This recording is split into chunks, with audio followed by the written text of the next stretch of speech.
घर का माहौल बिल्कुल बदल चुका था। जहां पहले हल्दी और मेहंदी की खुशबू फैली रहती थी, वहीं अब हर कोने में तनाव और शक की गंध साफ महसूस हो रही थी। नंदिनी के अचानक गायब हो जाने से पूरा परिवार गुस्से और घबराहट में था। हर किसी की जुबान पर एक ही सवाल, नंदिनी आखिर गई कहाँ?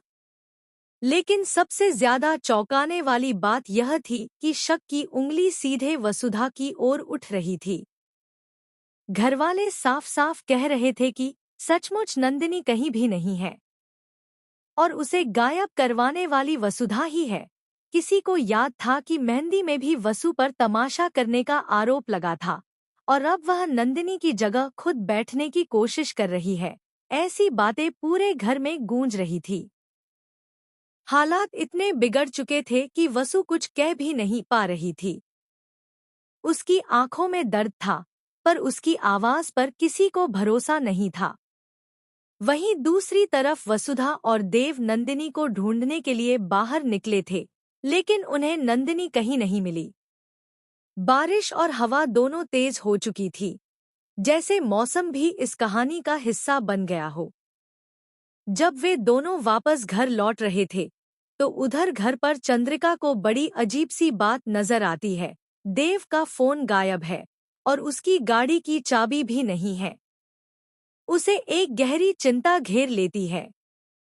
वह एक पल भी इंतजार नहीं करती, तुरंत गाड़ी उठाती है और फोन की लोकेशन ट्रैक करती हुई देव तक पहुंच जाती है। देव को देखते ही वह गुस्से में पूछती है, तुम किसके साथ हो? वह झूठ बोल सकता था, लेकिन उसने सच कहना चुना।